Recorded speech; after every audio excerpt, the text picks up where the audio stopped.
Collector అయిన తర్వాత ఎంతమంది చీఫ్ మినిస్టర్ల దగ్గర వర్క్ చేశారు సార్? అంటే మీ కలెక్టర్ అయిన తర్వాత చీఫ్ మినిస్టర్లు ఎవరెవరుగా ఉన్నారు అసలు?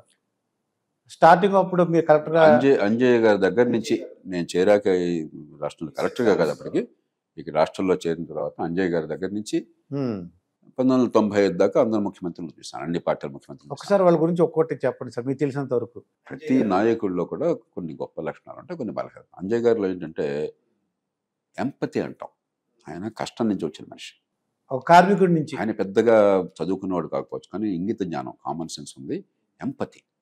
సామాన్యుడి కష్టం వస్తే నాకు చెప్పారు, నాకు వ్యక్తిగతంగా అనుభవం లేక నేను కలిశాను, కానీ పెద్దగా 2-3 సార్లు కలిశాను. కేంద్ర మంత్రిగా కలిశాను, రాష్ట్రంలో ముఖ్యమంత్రిగా కలిశాను. కానీ ఆయనతో సన్నిహితంగా పనిచేసిన వాళ్ళు చెప్తారు, ఎవరికైనా కష్టం వస్తే ఆయన వచ్చి అధికారులను వేడుకునేవాడు, చూడవా పాపం కష్టంలో ఉన్నాడు, ఏది చేసి పెట్టి కరిగిపోయేవాళ్ళు అధికారులు. ముఖ్యమంత్రి శాసించడం కాకుండా, ఎందుకంటే ఆయనకి గొడవలు అర్థం కావు, మనసు ఉంది ఏదో జరగాలని చెప్పని, అది ఎంపతి. ఆయన ఈ మాట చెప్పగానే ముఖ్యమంత్రి కోరుతున్నారు పాపం పేదల సాంజమని వాడు చేసేవాడు, ఆ తత్వం అన్నమాట. అదే సమయంలో అవసరమైతే గట్టితనం ఉండేది. ఆయన కేంద్ర కార్మిక మంత్రిగా పనిచేశారు, నేను స్టీల్ ప్లాంట్కి స్పెషల్ ఆఫీసర్గా ఉండేవాడిని. అప్పుడు స్టీల్ ప్లాంట్ సిఎండి చైర్మన్, నేను కూర్చున్నా, మంత్రి గారు కూర్చున్నారు. ఆ చైర్మన్ గారు పాపం ఏదో తను చేసిన పని చెప్పుకోవాలని, సార్ ఇలా చేసాం అలా చేసామని చెప్తున్నాడు అదే పనిగా.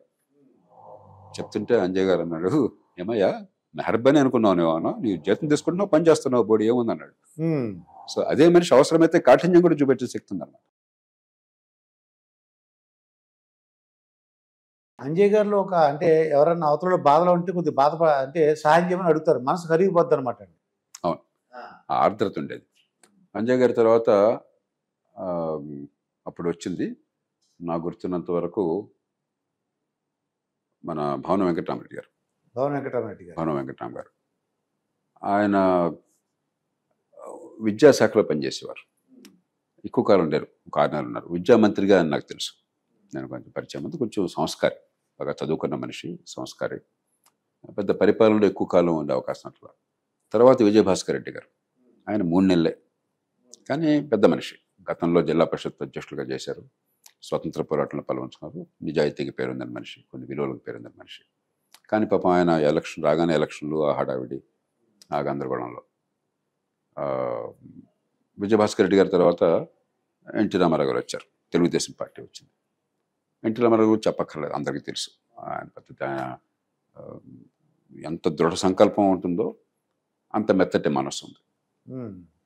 క్రమశిక్షణ, ఆర్థిక క్రమశిక్షణ, పొదుపరితనం, ప్రభుత్వ డబ్బు 1 రూపాయి వృధా కాకూడదు. అదే పేదలకు కావాలంటే ఎన్ని వేల కోట్లైనా సరే చేతికి ముక్కులన్నట్టుగా ఖర్చు పెడతాం, అది ఆయన తీరేది. అదే సమయంలో పక్కన సంక్షేమం, దాంతోపాటు అభివృద్ధి. ఇప్పుడు చాలా పథకాలకు ఆయన రూపకల్పన చేశారు. మీరు తెలుగు గంగ చూసినా, వంశధార 2వ ఫేజ్ చూసినా, లేకపోతే శ్రీరామ్ సాగర్ 2వ దశ చూసినా, ఇతర పథకాలు కానీ, రోడ్లు కానీ, విద్య కానీ, ఆరోగ్యం కానీ. కాబట్టి రెంటిని సమతూకంతో పాటించి ఒక క్రమశిక్షణతో, ఒక జీవితంలో వ్యక్తిగా పేదరికం నుంచి ఏ రకంగా ఆయన పైకి ఎదిగారో, రాష్ట్రంలో కూడా క్రమశిక్షణ, పొదుపరితనము, కష్టపడే తత్వము, ముందు చూపు, ఆ రకంగా చేయాలని తప్పపడ్డ మనిషి ఆయన. ఆయన సంగతి మనకు పూర్తిగా తెలుసు. ఎన్టీ రామారావు గారి తర్వాత మళ్ళీ కాంగ్రెస్ ప్రభుత్వంలో ఈసారి వచ్చింది మనకి 1989లో చెన్నారెడ్డి గారు. చెన్నారెడ్డి గారిని వచ్చి దూరంగా ఒక రకంగా అనుకునేవాళ్ళం, ఎందుకంటే ఎమర్జెన్సీ కాలంలో 78లో ముఖ్యమంత్రిగా అయిన తర్వాత అప్పుడే బాగా పతనం ప్రారంభమైంది, అవినీతి కానీ మిగతావన్నీ కానీ. అలాగే ఆయన చాలా కోపిష్టి, చాలా దురుసుగా ఉంటారు, కరెక్ట్గా ఉంటారు, ఇలాంటివన్నీ నేను వినేవాళ్ళం. కానీ నేను జిల్లా కలెక్టర్గా ఆయన్ని చూసిన తర్వాత తూర్పుగోదావరి జిల్లాలోనే, ఆ జిల్లాలో ఉండగానే, అంతకుముందే నేను పిసిసి అధ్యక్షుడిగా ఆయన చూశాను. ఒక అద్భుతమైనటువంటి మనిషి ఆయన. ఆయనకు ఒక కోణమే జనానికి తెలుసు, చాలా కులానికి, మతానికి, ప్రాంతానికి అతీతంగా చాలా ఉదాత్తంగా ఎదిగేటువంటి వ్యక్తిత్వము, ఆలోచన ఉన్న మనిషి ఆయన. మరి ఆయన వల్లనే చాలామంది తెలియకపోవచ్చు, కృష్ణా గోదావరి డెల్టాల్లో ఈ డ్రైనేజ్ వ్యవస్థను బాగు చేయడం ఆయన కాలంలో జరిగింది. నేను తూర్పుగోదావరి జిల్లా కలెక్టర్గా ఉండగా 1989 జూలై 13వ తేదీ అనుకుంటాను, పెద్ద తుఫాన్ వచ్చి 4.5 లక్షల ఎకరాల భూమి అంతా మునిగిపోయింది. మొట్టమొదటిసారిగా డెల్టాలో మళ్ళీ 2వ పంట వేయించాను నేను. మొదటి పంట తుఫాన్లో పోయినా కూడా మళ్ళీ నాట్లు వేయించాను. దానికోసం చెప్పని దేశం నలుమూలల నుంచి నేను నారుమడి తెప్పించేసి రైతులకి ఇచ్చి, ఇంకేం ఆదగొద్దాయా, మీరేం భిక్షకులు కాదు, గవర్నమెంట్ ఏం దానం చేసేది కాదు, ఇది తీసుకుని మీరు పంట వేసేయండి అని చెప్పంటే బ్రహ్మాండంగా వేశారు. బ్రహ్మాండంగా పండింది నా అదృష్టం కొద్ది. ఆ ప్రభుత్వం ఇవి అలాంటి పథకం లేదు. ఎలా ఖర్చు పెట్టారు నాకు మీ ఇష్టమయ్యా, నీ ప్రజలకి ఇది అవసరం చేశాను, మీరు చేసేది చేసుకోండి అన్నాను. చివరికి వాళ్ళే రాటిఫై చేశారు. ఆ తర్వాత నేను కొంచెం గట్టిగా పూనుకుని రైతులందరినీ కూడా ప్రేరేపించి ఆ డ్రైనేజ్కున్న అడ్డంకులు తొలగించాను ఉన్నంతలో. ఎందుకంటే రైతులే పాపం ఇంకో 4 సెంట్లు ఆక్రమించుకుంటే పంట పండించుకోవచ్చు అని డ్రైన్లను ఆక్రమించుకున్నారు. అవన్నీ తీసి కొంత పొడికలు దించాం. అప్పుడు నేను ఒక పథకం తయారు చేశాను. కృష్ణా గోదావరి డెల్టాల్లో డ్రైనేజ్ వ్యవస్థను శాశ్వతంగా మరమ్మతు చేయడం కోసం ఒక పథకం తయారు చేశాను. అప్పటికి ప్రభుత్వం మారింది. కొత్త ముఖ్యమంత్రి గారు వచ్చారు, చెన్నారెడ్డి గారు. నేను చెన్నారెడ్డి గారిని కలిసి మొట్టమొదటి సమావేశంలో, ఆ రోజు మొట్టమొదటి అసెంబ్లీ, నేను ఇదంతా వివరించి చెప్తే ఆయన 2 సార్లు నేను ఇచ్చిన పథకాన్ని ఇలా అని నేను చదువుతాను చెప్పి తప్పకుండా 2-3 సార్లు అన్నారు. నేను నమ్మలా. మన బాధ్యత నిర్వర్తించాం, ధర్మం మనం చేసాం, మరి ఆయనకి టైం ఎక్కడ ఉంటుంది చూద్దాం అనుకున్నాను. ఆయన ఆశాంతం చదివి అన్ని జిల్లాలకి దాన్ని కాపీ చేసి పంపించి, ఏమయ్యా ఆలోచిస్తే ఇలా ఆలోచించాలా దేశం గురించి, దూరదృష్టి అంటే వాళ్ళు నాకు తిట్టం, ఫోన్లు చేసి ఏందా నువ్వు చేస్తే చేసావు, మమ్మల్ని తిట్టించావు. ఎందుకని నాకు తెలియదు స్వామి, నేను ఆయనకి ఇచ్చాను, నా మరో నేను పెట్టుకున్నాను, నా జిల్లా బాగుపడాలి, మన జిల్లాలు బాగుపడి 3-4 జిల్లాల కోసం, ఒక జిల్లా 5 జిల్లాల కోసం. అది తూర్పుగోదావరి, పశ్చిమ గోదావరి, కృష్ణా, గుంటూరు, ప్రకాశం 5 జిల్లాల పనికి వస్తుంది. కాబట్టి నేను ఒక పథకాన్ని ప్రతిపాదించాను. నీ జీతం తీసుకుని నీ పని చూసుకోకుండా ఎందుకు ఎక్స్ట్రా డబ్బులు ఎవరో. సరే, అదైన తర్వాత నేను బదిలీ అయిపోయాను వివిధ కారణాల వల్ల. ఆ వివరాల్లోకి అప్పుడు వస్తాం అవసరం లేదు. ఆయనకి ఇష్టం లేకపోయినా బదిలీ చేయాల్సి వచ్చింది, ఏదో ఒత్తిడి ఉంటుంది ఆయనకి అంట. ఆయన అమెరికాలో ఉండగా ఆయన ప్రపంచ బ్యాంక్ దగ్గరికి వెళ్ళారు, అపాయింట్మెంట్ ఇస్తున్నారు. ఆయనే తర్వాత నాకు స్వయంగా చెప్పారు. తమిళనాడు గవర్నర్గా ఉండగా రాజభవన్లో నన్ను భోజనానికి ఆహ్వానించి మీ ఇద్దరు భోజనం చేస్తుండగా అని చెప్పారు. జయప్రకాష్ అట్లా జరిగింది అని చెప్పారు. జయప్రకాష్ 10 నిమిషాల ముందే వెళ్ళి కూర్చున్నాను నేను అక్కడ వాషింగ్టన్ డీసీలో. నేను వెయిట్ చేస్తేనే టైంకి పిలిచారు లోపలికి. పిలవగానే అక్కడ మొయినుద్దీన్ ఖురేషి అని చెప్పిన ఒక ఆయన ఉన్నాడు, world bank senior vice president. ఆయనతో అపాయింట్మెంట్ నాకు. ఆయన వెళ్ళి పరిచయం చేసుకున్నాను. పరిచయం చేసుకోగానే, చెన్నారెడ్డి సార్ నాకు మీరు తెలుసు, నేను 1961లో మీ రాష్ట్రానికి వచ్చాను ఒక మిడిల్ లెవెల్ ఆఫీసర్గా వరల్డ్ బ్యాంకు. మీరు పంచాయతీరాజ్ మంత్రి అప్పుడు మీరు నన్ను జిల్లాలు తిప్పారు, ఆ రోజుల్లో కొన్ని మొక్కలు నాటించారు అని చెప్పాడు. నాకు గుర్తుంది జయప్రకాష్ అది, కానీ ఇప్పుడు ఆయన చాలా పెద్దవాడాడు కదా, అందుకని నేను గుర్తు చేయలేదు. ఆయన గుర్తు చేసిన తర్వాత వెంటనే ఆనందనం చేసుకుని ఉర్దూ బ్రహ్మాండంగా మాట్లాడాడు. ఆయన పాకిస్తాన్ వాడు, మొయినుద్దీన్ ఖురేషి, కాబట్టి అతను ఉర్దూ బాగా మాట్లాడతాడు. ఆయన ప్రసన్నం చేసుకుని ఇది సాధించాడు ఆయన. నేను ఎప్పుడు చెప్తుంటాను కోస్తాంధ్ర ప్రజలకి, ఏమయ్యా చెన్నారెడ్డి గారు తెలంగాణ ఉద్యమ నాయకుడు, ఆ ఉద్యమం ప్రారంభించింది ఆయన. ఇది కోస్తా ఆంధ్ర. ఈ పథకం తెలంగాణకు ఉపయోగం లేదు. చెన్నారెడ్డి గారు రెడ్డి. ఈ 5 జిల్లాల్లో పెద్దగా రెడ్ల ప్రభావం లేదు, కాపులు ఎక్కువ ఉంటారు, కాపులు ఇతర కమ్యూనిటీస్ ఉంటారు. ఆ మొయినుద్దీన్ ఖురేషి పాకిస్తాన్ వాడు, మన దేశస్తుడు కాదు, ఇక్కడ మెజారిటీ మతస్థుడు కాదు. తర్వాత పాకిస్తాన్ ప్రధానమంత్రి అయ్యాడు కొద్ది కాలం. మొయినుద్దీన్ ఖురేషి ఈ సంఘటన జరిగిన తర్వాత ఒక సంవత్సరానికి 2 ఏళ్లకు పాకిస్తాన్ ప్రధానమంత్రి అయ్యాడు, 9 నెలల పాటు. ఇప్పుడు కూడా గూగుల్ చేస్తే ఆయన పేరు చూస్తుంది. ఆయన భారతదేశం వేరే దేశం అనుకోలే, వీళ్ళు కలిసి మనకు చేసి పెట్టారు. ఇంకా కులం ఏమిటి, ప్రాంతం ఏమిటి, మతం ఏమిటి, ఆ మాటకు వస్తే దేశం ఏమిటి? మానవతా హృదయం ఉండాలి కానీ 10 మందికి మంచి జరగాలని కోరుకోవాలి కానీ ఇప్పుడు నిజమైన ఉదంతం. నేను అందుకనే పేర్లతో సహా చెప్తున్నాను. కాబట్టి మనకి మనం ఎంత విభజించుకుంటామో చెన్నారెడ్డి గారి ఉదంతం గొప్ప ఉదాహరణ. ఆయనలో కొన్ని సందర్భాల్లో కరకతనం ఉంటుంది, కానీ అవతల మనిషిలో తెలివితేటలు ఉన్నాయి, సమాజానికి పనికొస్తాడు, నిజాయితీ ఉందనుకుంటే ప్రాణం పెట్టేస్తాడు ఆయన. చెన్నారెడ్డి గారి తత్వం. అయితే 2 సార్లు ఆయన అధికారంలో ఉన్నప్పుడు దురదృష్టం కొద్దీ ఢిల్లీలో వాళ్ళ పార్టీ అధికారం లేదు, బాధ్యత అంతా ఈయన మీద మోపారు, డబ్బులు వసూలు కానీ మిగతా కానీ. రెండోది, ఈయన బాగా గట్టి నాయకుడు కాబట్టి ఈయనంటే వాళ్ళకి ఎప్పుడు అభద్రత, భయం. అవకాశం దొరకగానే ఆయన తీసేవాడు. 2 సార్లు తీశారు అట్లాగే. తర్వాత చెన్నారెడ్డి గారు పోయిన తర్వాత 1990లో అనుకుంటాను, మన నెల్లూరు జిల్లా ఆయన జనార్దన్ గారు, నెదురుమల్లి జనార్దన్ రెడ్డి గారు, ఆయన నాకు బాగా ఆప్తుడు. జనార్దన్ రెడ్డి గారు ఏమిటి, 2 గొప్ప విషయాలు ఆయనలో. ఒకటేమో ఆఫీసర్లతో అందరితో చాలా ఆప్యాయంగా ఉండి పనిచేస్తున్నవాడు, చాలా ఆయన అందరితో ఫస్ట్ నేమ్. ఆయన బలవంతం ఏంటంటే చీఫ్ మినిస్టర్ అయ్యి ఉండి కూడా అధికారులతో బాగా చనువు, ప్రేమ, ఆయన సంబంధాలన్నీ అధికారులతో ఉండే చేస్తున్నాడు. రెండోది, ఆర్థిక సంస్కరణ ఇంకా రాలా అప్పటికి. ఆయన ఉండగానే మొట్టమొదటిసారి 91లో బడ్జెట్ అది జాతీయ స్థాయిలో ప్రవేశపెట్టారు. అప్పుడు ఎన్నికలు అప్పుడే జరిగింది అనమాట 91లో. కానీ ఈ పాతకాలపు ఈ లైసెన్స్ పర్మిట్ రాజ్యం కాకుండా ఆర్థిక స్వేచ్ఛ ఉండాలా, పోటీ ఉండాలనేది ఇంగిత జ్ఞానంతో నమ్మిన మనిషి. కాబట్టి ఒక ఉదార స్వభావం ఉన్నటువంటి వాడు ఆర్థిక వ్యవస్థ విషయంలో. ఈ రెండు ఆయనలో గొప్ప లక్షణాలు. మిగతా పొరపాటు ఎన్నైనా ఉండొచ్చు. కాబట్టి ఆయన నా మీద ఆయనకు పూర్తి విశ్వాసం. అందుకని చెప్పని నేను అప్పుడు వివిధ కారణాల వల్ల రాజ్భవన్లో ఉన్నాను గవర్నర్ దగ్గర. నాకు ఇష్టం లేకున్నా కూడా పరిస్థితి అట్లా వచ్చినాయి. ఈయన గట్టిగా పట్టుబట్టి నేను కావాలని చెప్పని గవర్నర్తో పోరాటం వేసుకుని నన్ను గవర్నమెంట్కి తెప్పించుకుని, గవర్నర్ గారేమో వెళ్ళడానికి వెళ్ళదు అని అంటే నేను చెప్పాను, ప్రభుత్వం కావాలంటుందండి, నేను ఇక్కడ పనిచేసేది ఏం లేదు, రిటైర్ అయ్యే వాళ్ళకి పనిచేసేది, ఇక్కడ ఏమో పని ఉంది, ప్రజలకు పనిచేసేది అంటే నువ్వు వయసులో ఉన్నాను నేను అని నేను గట్టిగా పోరాడాను. నువ్వు కూడా వెళ్తానంటే నేను చేస్తాను, ముఖ్యమంత్రి గారు కావాలన్నాడు, నువ్వు వెళ్తానంటున్నావు, అయితే మంచివాడిని ఒకటి పెడితే నేను ఒప్పుకుంటానని అయితే ఎవరో ఒకటి పెట్టి పంపించి వచ్చాను నేను. సో ఆయన పూర్తిగా నాకు స్వేచ్ఛనిచ్చారు. దానిలో రాజకీయాలు లేవు, కులాలు లేవు, పక్షపాతాలు లేవు.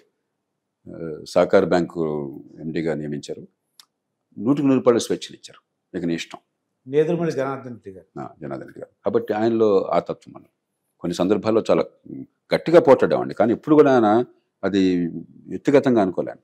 ఒక ఇష్యూ కోసం ఈ కుర్రాడు ఈ అధికారి ఫైట్ చేస్తున్నాడని చెప్పి ఆ రకంగా ఆలోచించిన మనిషి. జనార్దన్ రెడ్డి గారి తర్వాత మళ్ళీ విజయభాస్కర్ రెడ్డి గారు వచ్చారు.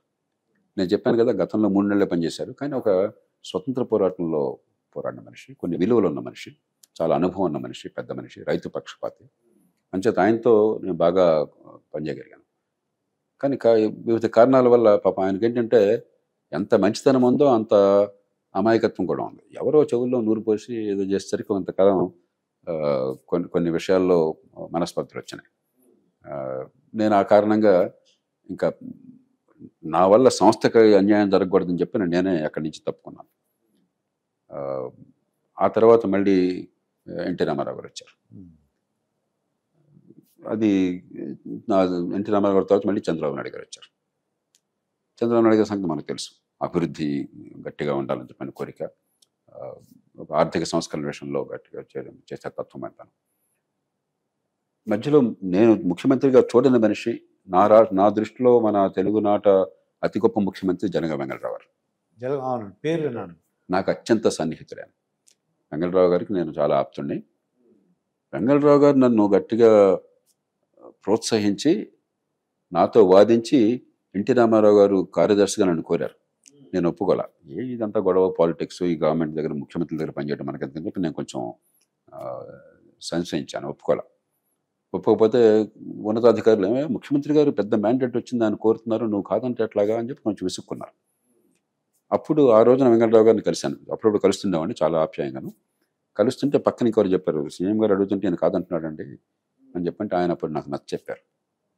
జయప్రకాష్ గారు మీకు పెద్ద మ్యాండేట్ వచ్చింది ఆయనకి, ఆయన ఏమీ స్వార్థం కోసం కోరట్లేదు, మీ మీద నమ్మకంతో కోరుతున్నారు, రాష్ట్రాన్ని బాగు చేయాలి మీరు కావాలని చెప్పని. మీరు దాన్ని మీకు అసౌకర్యం ఉంటుందని మీరు వద్దు అని చెప్పంటే మీకు దేశం మీద రాష్ట్రం మీద అభిమానం ఏమన్నట్టు అన్నాడు. నేను దానికి నాకు దగ్గర వేరే ఆర్గ్యుమెంట్ లేదు. ఆ కారణంగా ఒప్పుకున్నాను. ఎన్టీ రామారావు కూడా ఆ సంగతి తెలియదు. జనగా ఆయన రాజకీయ ప్రత్యర్థి, వేరే పార్టీ, ఆయన అట్లా అనుకోలే, రాష్ట్రహితం అని చెప్పాను. ఇప్పుడు వెంకటరావు గారు చాలా గొప్ప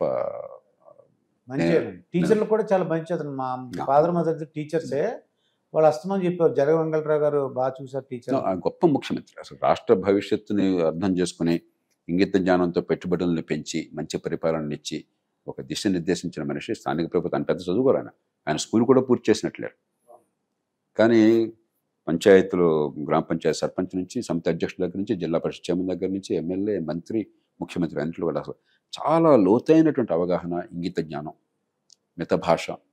కానీ సమస్యల పరిష్కారం కావాలా, పనులు జరగాలి, ఆ విషయంలో ఆయన మించిన వాళ్ళే. నెక్స్ట్ ఇంకా చంద్రబాబు నాయుడు గారి తర్వాత ఇప్పుడు ఒక అధికారిగా ఎవరి దగ్గర ఉన్నప్పుడు నేను ఎవరి దగ్గర ఉన్నప్పుడు ఎవరు చీఫ్ మినిస్టర్ 96లో బయటకు వచ్చేసాను. అప్పుడు చంద్రబాబు నాయుడు గారు ముఖ్యమంత్రిగా ఉన్నారు. చంద్రబాబు నాయుడు గారు ఆ తర్వాత రాజశేఖర్ గారు మిగతా వాళ్ళు మిత్రులుగా తెలుసు నాకు, ముఖ్యమంత్రులుగా తెలియదు. అంతకుముందు ప్రతిపక్ష నాయకుడిగా, ఎమ్మెల్యేగా, ఎంపీగా సంబంధాలు ఉండేవి. ఆ తర్వాత మిత్రుడిగా, సహచరుడిగా శాసనసభలోనే ఉన్నాను నేను ముఖ్యమంత్రిగా ఉండగా. తర్వాత ఒక ఉద్యమ నాయకుడిగా, ఆయన ప్రతిపక్ష నాయకుడిగా ఉండగా, ఆయనకి నాకు ఒకేసారి లోయోలా రత్న ఇద్దరం ఒకే కాలేజీ నుంచి వచ్చాం. కాబట్టి లోయోలా కాలేజీ అప్పుడు 50 ఏళ్ళు పూర్తయినాయి అనుకుంటాను. 50 ఏళ్ళు పూర్తయిన సందర్భంలో లోయోలా రత్న అని చెప్పని మా ఇద్దరికి అక్కడ మీకు నుండి రాజశేఖర రెడ్డి గారికి ఒకే రోజున చేశారు. మా ఇద్దరిని కూడా మాట్లాడమని కోరారు. మీ ఇద్దరు మాట్లాడాము. ఆయనతో నాకు సంబంధ బంధం చేరండి. ఆ తర్వాత ఆయన ముఖ్యమంత్రిగా సరే ముఖ్యమంత్రిగా చూశాను, ఉద్యమ నాయకుడిగా. తర్వాత శాసనసభ్యుడిగా ఆయన ముఖ్యమంత్రిగా ఉండగా నేను సభలో ఉన్నాను. కాబట్టి ఆయన సంగతి అందరికీ తెలిసింది. ఇక నేను ఎల్వి సుబ్రహ్మణ్యం గారిని ఇంటర్వ్యూ చేశాను సార్. అప్పుడు జగన్మోహన్ రెడ్డి గారు ఎలా ఉంటాయి మిమ్మల్ని ఎలా అడిగినట్టే ఆయన కూడా అడిగా. అమ్మో ఆయన ఏం చెప్పారంటే ఆయన ఒక డెసిషన్ తీసుకుంటారట. డెసిషన్ తీసుకుని అది ప్రమాదం అని చెప్పారు అనుకోండి. ఈయన ఒక ఆఫీసరు, అన్న అది అయిపోయింది నెక్స్ట్ చెప్పు, నీకేమని చెప్పు, ఆ డెసిషన్ అయిపోయింది, ప్రమాదం అని చెప్తున్నా అంటే నేను చూసుకుంటాను వచ్చినప్పుడు, ముందు చెప్పు నెక్స్ట్ టైం చెప్పు అని అంటారండి. అది నాకు ఎల్వి సుబ్రహ్మణ్యం గారు చెప్పారు అన్నమాట. ఒక్కొక్కళ్ళు ఒక్కొక్క తీరు ఉంటుంది. కానీ చాలామంది ఏంటంటే విజ్ఞులైనటువంటి నాయకులు వినదగు నవ్వరు చెప్పిన అదే పూర్వపర నిర్ణయం ఎప్పుడు ఎన్నికైన ప్రభుత్వం అందే.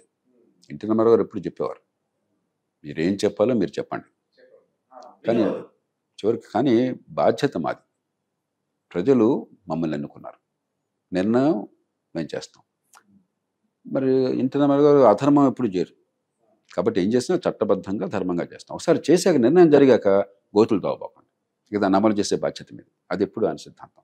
అలాగే అధికారులు ఎవరన్నా సార్ రాజకీయంగా కొంచెం ఇబ్బంది ఉంటుందంటే, రాజకీయం మీకెందుకు, రాజకీయం మేము చూసుకుంటాం, ప్రజలకు మంచిదంటే చెప్పండి. మీరు అనవసరం రాజకీయాలు మాట్లాడబోకండి.